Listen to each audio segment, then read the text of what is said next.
નમસ્કાર. આજના આ એક્સપ્લેનરમાં તમારું ખૂબ ખૂબ સ્વાગત છે.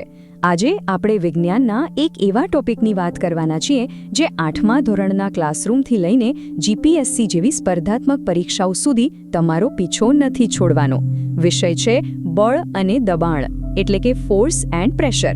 આપણે આને કોઈ બોરિંગ ગોખણપટ્ટીની જેમ નહીં, પણ એકદમ પ્રેક્ટિકલ અને મજેદાર રીતે સમજીશું. તો ચાલો કરીએ શરૂઆત. જરા વિચારો, રસોડામાં જ્યારે ધારદાર છરીથી શાક સમારવાનું હોય ત્યારે કામ ફટાફટ અને એકદમ સ્મૂથલી થઈ જાય છે.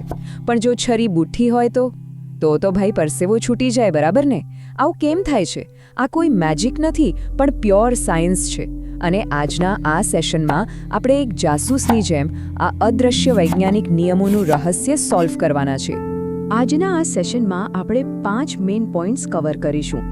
બળ એટલે શું, તેની પ્રેક્ટિકલ અસરો, સંપર્ક અને બિનસંપર્ક બળ વચ્ચેનો તફાવત, દબાણનું વિજ્ઞાન અને છેલ્લે પ્રવાહી અને વાતાવરણનું દબાણ. બસ આટલા કોન્સેપ્ટ ક્લિયર એટલે એક્ઝામમાં માર્ક્સ પાક્કા. તો ચાલો પહેલા જબરદસ્ત ટોપિકથી શરૂઆત કરીએ. બળ એટલે કે ફોર્સ. આખરે આ બળ છે શું? તમે ફૂટબોલ મેચમાં ગોલકીપરને જમ્પ મારીને બોલ રોકતો જોયો જ હશે, અથવા નાના બાળકોને રમતમાં એકબીજા સાથે ખેંચાખેંચી કરતા જોયા હશે. આ બધી જ એક્ટિવિટીમાં કોમન શું છે ખબર છે? કોઈ પણ વસ્તુની પોઝિશન બદલવા માટે આપણે તેને કાં તો ધક્કો મારીએ છીએ, કાં તો આપણી તરફ ખેંચીએ છીએ. બસ આ પુશ એન્ડ પુલ જ બધી ગેમ રમે છે.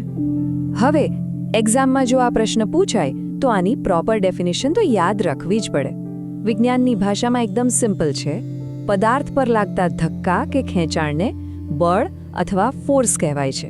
જ્યારે પણ કોઈ બે વસ્તુ વચ્ચે ઇન્ટરેક્શન થાય ત્યારે આ બળ પેદા થાય છે. આ એકદમ બેઝિક ફંડા છે જે તમારા મગજમાં ફિટ કરી લેવાનો છે. હવે સવાલ એ થાય કે આ બળ લગાડવાથી એક્ઝેક્ટલી થાય છે શું? ચાલો જોઈએ બળની અસરો. તમે નાના છોકરાઓને લાકડીથી ટાયર ફેરવતા જોયા જ હશે. એ છોકરો જેમ જેમ લાકડીથી ધક્કો મારે એમ ટાયરની સ્પીડ વધતી જાય. અને બીજી તરફ કોઈ ગતિમાં આવતા બોલની સામે તમે અચાનક ફૂટપટ્ટી ધરી દો તો શું થાય? બોલ ભટકાઈને પોતાની દિશા બદલી નાખશે. મતલબ કે બળ કોઈ પણ વસ્તુની સ્પીડ વધારી કે ઘટાડી શકે છે, અને હા, તેની દિશા પણ બદલી શકે છે. પણ ઊભા રહો, બળ ખાલી ગતિ અને દિશા જ નથી બદલતું હો. જરા વિચારો, મમ્મી રોટલીનો લોટ બાંધતી હોય ત્યારે એ લોટને હાથથી દબાવવાથી એનો આકાર કેવો બદલાઈ જાય છે? અથવા સાયકલની સીટ પર તમે બેસો એટલે તમારા વજનથી નીચેની સ્પ્રિંગ દબાઈ જાય છે. સો આ એકદમ પરફેક્ટ પોઈન્ટ છે કે બળ પદાર્થનો આકાર પણ બદલી શકે છે. સ્પર્ધાત્મક પરીક્ષાઓમાં આવા જ વ્યવહારુ ઉદાહરણો પૂછાતા હોય છે. ચાલો આગળ વધીએ આપણા ત્રીજા સેક્શન તરફ, સંપર્ક અને બિનસંપર્ક બળ.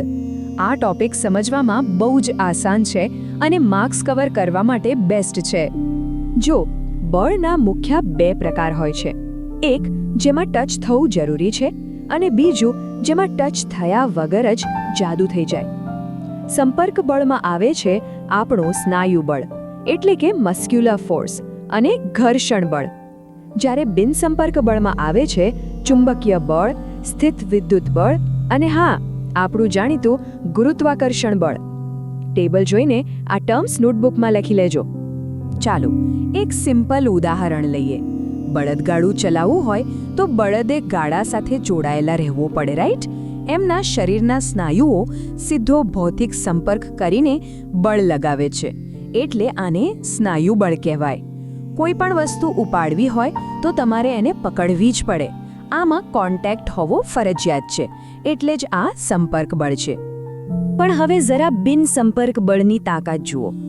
એક ચુંબક બીજા ચુંબકને અડ્યા વગર જ પોતાની તરફ ખેંચી લે છે, અથવા દૂર ધકેલે છે, અથવા પેલી પ્લાસ્ટિકની સ્ટ્રોને માથામાં ઘસીને કાગળના ટુકડા પાસે લઈ જાઓ તો કાગળ સામેથી ચોંટી જાય છે. આને સ્થિત વિદ્યુત બળ કહેવાય. અહીં કોઈ જ ફિઝિકલ ટચ નથી થતો, છતાં બળ લાગે છે. ઓકે, તો હવે પહોંચીએ આપણા ચોથા અને સૌથી ઇન્ટરેસ્ટિંગ સેક્શન પર, દબાણની સમજૂતી. પેલી ધારદાર છરીવાળું રહસ્ય હવે સોલ્વ થવા જઈ રહ્યું છે. જુઓ, દબાણ એટલે કે પ્રેશર એ ખાલી તમે કેટલા જોરથી ધક્કો મારો છો એના પર ડિપેન્ડ નથી કરતું. તમે ધક્કો કેટલી જગ્યા પર લગાવો છો એ મેઇન વાત છે.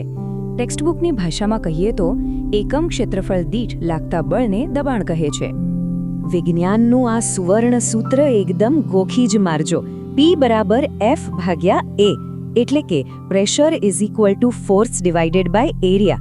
આ ફોર્મ્યુલા આપણને ચોખ્ખું કહે છે કે જો છેદમાં રહેલું ક્ષેત્રફળ એટલે કે એરિયા ઘટી જાય તો દબાણ ફટાક દઈને વધી જશે અને જો ક્ષેત્રફળ વધારશો તો દબાણ ઘટી જશે.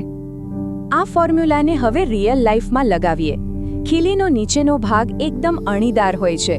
એનું ક્ષેત્રફળ સાવ ઓછું છે, એટલે તમે હથોડીથી થોડુંક જ બળ લગાવો તો પણ ભયંકર દબાણ પેદા થાય છે અને ખીલી સીધી લાકડાની અંદર. આપણી ધારદાર છરી પણ આ જ ફંદા પર કામ કરે છે. અને હા, પેલા રેલવે સ્ટેશન પર કુલીઓ માથા પર કપડાનો ગોળ વીંટો કેમ રાખે છે?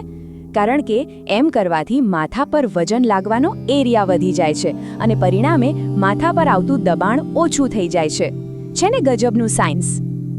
હવે છેલ્લો અને પાંચમો વિભાગ.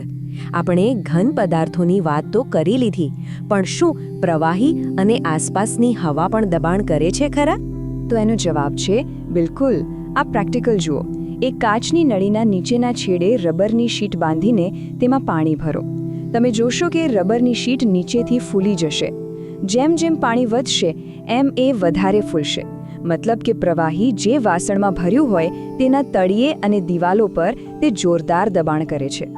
અને ખાલી પાણી જ નહીં હો, આપણી આસપાસની અદૃશ્ય હવા પણ જબરદસ્ત પ્રેશર બનાવે છે, જેને આપણે એટમોસ્ફિયરિક પ્રેશર એટલે કે વાતાવરણનું દબાણ કહીએ છીએ. તમે પેલું રબરનું ચૂસક જોયું જ હશે, જેને લીસી દિવાલ પર દબાવીએ એટલે ચોંટી જાય છે. એની પાછળનું કારણ એ જ છે કે અંદરની હવા નીકળી જાય છે અને બહારની હવાનું દબાણ તેને દિવાલ સાથે ફેવિકોલની જેમ જકડી રાખે છે. પણ હવે હું તમને જે ફેક્ટ જણાવવા જઈ રહ્યો છું એ સાંભળીને તમે ચોક્કસ ચોંકી જશો. અત્યારે આ જ સેકન્ડે તમે જ્યાં પણ બેઠા છો, તમારા માથાની બરાબર ઉપર વાતાવરણની હવાનો એક વિશાળ માઇલો લાંબો સ્તંભ ઊભેલો છે. અને આ કોઈ હળવી ફૂલ હવા નથી. આ અદૃશ્ય હવાનું વજન આપણી કલ્પના બહારનું છે. આ આંકડો ધ્યાનથી સાંભળજો. 225 કિલોગ્રામ. હા, જો તમારા માથાનું ક્ષેત્રફળ ખાલી 15 બાય 15 સેન્ટીમીટર માની લઈએ તો એના પર આશરે 225 કિલોગ્રામ જેટલું હવાનું વજન સતત દબાઈ રહ્યું છે. વિજ્ઞાનની ભાષામાં કહીએ તો 2250 ન્યૂટન જેટલું જંગી બળ તમારા માથા પર અત્યારે લાગી રહ્યું છે. તો હવે તમારા મગજમાં આ સવાલ થવો જ જોઈએ, જો 225 કિલોગ્રામ જેટલું ભયંકર દબાણ સતત આપણા પર લાગી રહ્યું છે તો આપણું શરીર કચડાઈને પાપડ કેમ નથી બની જતું? વેલ, એનો સિમ્પલ જવાબ છે આપણું પોતાનું શરીર. આપણા શરીરની અંદરનું બ્લડ પ્રેશર બહારના આ વાતાવરણના દબાણને સંપૂર્ણપણે બેલેન્સ કરી નાખે છે. કુદરતની આ રચના કેટલી અદ્ભુત છે, બરાબર ને? પણ જરા વિચારજો, જો તમે અંતરિક્ષમાં જાઓ જ્યાં કોઈ વાતાવરણ જ નથી તો તમારા શરીરના આ અંદરના દબાણનું શું થશે? આ સવાલ પર વિચાર કરતા રહેજો અને આવા જ રસપ્રદ કોન્સેપ્ટ્સને ક્લિયર કરતા રહેજો. આ એક્સપ્લેન